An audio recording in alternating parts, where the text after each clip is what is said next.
No, it is not a Doctor Who reference. Don't start with that shit.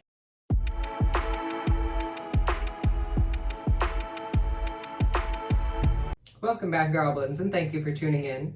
My name is Liz, and I'm a person who is diagnosed with dissociative identity disorder.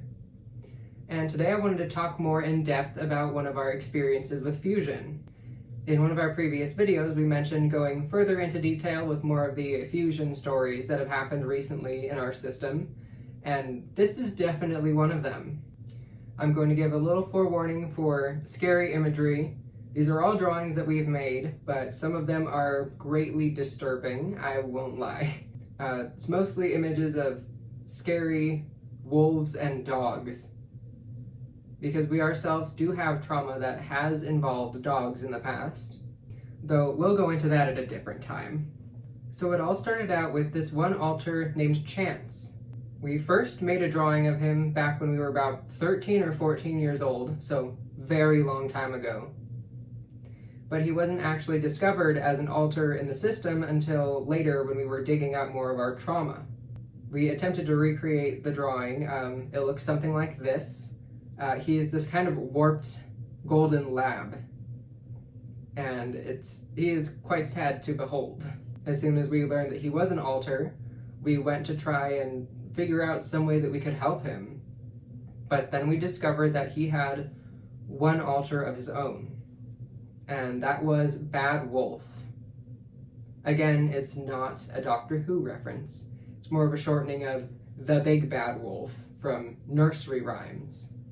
And if you know anything about our trauma, it makes perfect sense that he was the way that he was. He was this golden wolf that was about the size of a van, and his eyes were scribbled out, mostly so that he couldn't see what was going on. It was more of an internal representation of how we would blur our eyes to dissociate when the really bad things were happening. And he was quite difficult to deal with.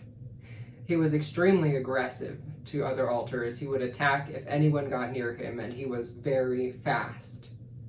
It took a long time and several alters to try to at least attempt to communicate with him without violence ensuing, because that was mostly what he was made for. He was made to be this kind of violent protector, because the situations we found ourselves in as a child called for that. And what's scarier than an aggressive dog? A giant, more aggressive wolf. So he was there, and he and Chance were trapped inside this building that was almost like a double infinity sign, and they would just run and run and run. Eventually, he got to the point where he was able to be calmed down enough to be let out. And then he was tearing through forests and across fields and around the mountains and just running non-stop. At that point, we weren't really certain what to do with him. This was about 2020 when he was discovered. Yeah, either late 2019 or early 2020. And then 2021 was when the first fusion happened with him. Bad Wolf and Chance fused together, kind of making a Bad Wolf 2.0 almost. But a lot more mild-mannered, a lot more reasonable, and kind of just wanted to run and be left alone, but wouldn't be as aggressive. The collar turned into a collar with a barrel on it, kind of like how rescue dogs have, which we honestly thought was pretty heartwarming. And many of us were kind of drawn closer to him, trying to see if there was anything we could do. We weren't really certain what purpose this alter would hold, or how he could contribute to the system, or if he was just there.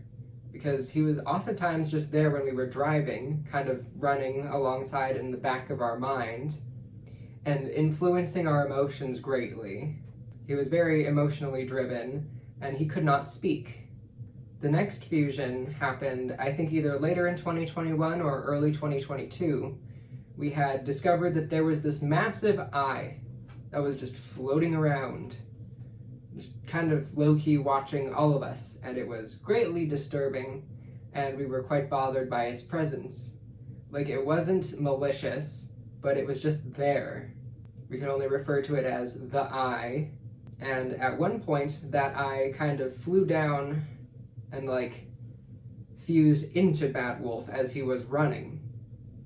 which gave him 3 eyes and the ability to emit light out of the eyes. They were no longer scribbled out. They looked more like cat eyes, which is kind of interesting. And they were yellow. And then the next fusion was with an alter named Mason. And Mason himself was part of a subsystem as well. He was part of Dante's subsystem. And Dante has wings. So as Bad Wolf was running along the ground, Dante kind of flew over above him, and then Mason dropped down and fused into Bad Wolf, which gave him wings, and the ability to speak, and a desire to have a new name, because at this point he had changed greatly from what he was. He ended up going with the name Vasili, which is Russian. We are Russian, and it's a little bit bothersome because our abusers were Russian. We have other alters that are deep trauma holders with Russian names, but he was kind of reclaiming that. And we thought that was admirable, and we've always kind of liked that name. And he adopted more of a helpful role. He would use those lights to kind of seek out the alters that were hidden or stuck in trauma mindsets and places, and lead other alters who could help to them. This earned him the nickname of Searchlight, which we thought was kind of sweet. It kind of originated from a little short story we read when we were a kid. It's about a sled dog. It has a very sad ending though. Like, we don't really recommend it, but it's a good story. Like, if you know, you know. And he worked very closely with the team that had assembled to kind of help these alters that were still like absolutely still believing we were in contact with our abusers who have now passed away. And he was working to help fix things. And simultaneously, there was another alter that was undergoing very many fusions. Her name was Patch, and she was the fusion of many wolves. Apparently, we had a lot of wolves in our system that we had no idea about until we were like 24. But they were certainly there. And given our trauma, it certainly tracked. Now, Patch looked very similar to Vasili, except for her coat was more of a mottled rainbow type of thing. Like all colors, not just rainbow colors, it was all colors. And those two ended up fusing together, I think in about 2023. They were running alongside each other and realized that they would be more helpful as one stronger alter than 2 separate alters. And they kind of jumped and fused and then landed back down as one. And Vasili gained a kind of stained glass look to his wings and also became a girl. So she just basically added a little bit to the end of her name, making it Vasilia, and then she now goes by Ilia. And that's currently her name. That's the name that she's kept. But we're not done there. Ilia herself has undergone some changes as well. Like, she became a very loyal and helpful part of the system. She would handle a lot of the driving. She would drive basically anytime we got in the car. She would put on the music she likes and then just go and take us carefully and cautiously to wherever we needed to be. And she's honestly one of the better drivers in our system. We're very grateful to have her. And she's a very big part of our system. She is one of the main fronters, but we almost never talk about her because she doesn't speak too much. She can speak, but doesn't speak very often. And at some point last year, she changed again. She elongated very randomly. I don't know why this happened. It might have been because we were in a very stressful position where we were working sometimes more than 40 hours every week as our body is falling apart around us and we were in excruciating pain every single day. She got longer. She turned into sort of this dragon-like shape, which kind of mirrors how we ourselves no longer can really run that well. I mean, we can if we need to, but it's not going to feel good. And then some of the really bad 2024 things happened, and she started crying almost non-stop. Crying and screaming, but the scream was our own scream, but warped. I don't know if anyone's ever watched that Annihilation movie, but there's that bear that mimics the screams of its victims in this kind of really strange, warped manner. And it was a lot like that, but it was our own screams that was coming out of her in our head for a long time. And her tears were kind of like this molten light, and they burned into her face. It was very distressing for a while there. She has since calmed down though. She is okay now. She is doing much better than she was a few months ago. And she still handles the majority of the driving that our system does. We drive a lot. We have a side job that makes us drive like 5 hours once a week, that would be exhausting for most of us, but she loves it. It's her favorite part of the week, honestly. So she has since stopped crying, but those lines have stayed in her face. Though honestly, we think they're kind of beautiful because they're gold. And this is the most recent drawing that we've done of her. It was kind of a quick drawing so that we could have something to kind of represent what she looks like now. And we'll most likely draw her again soon because she looks really cool.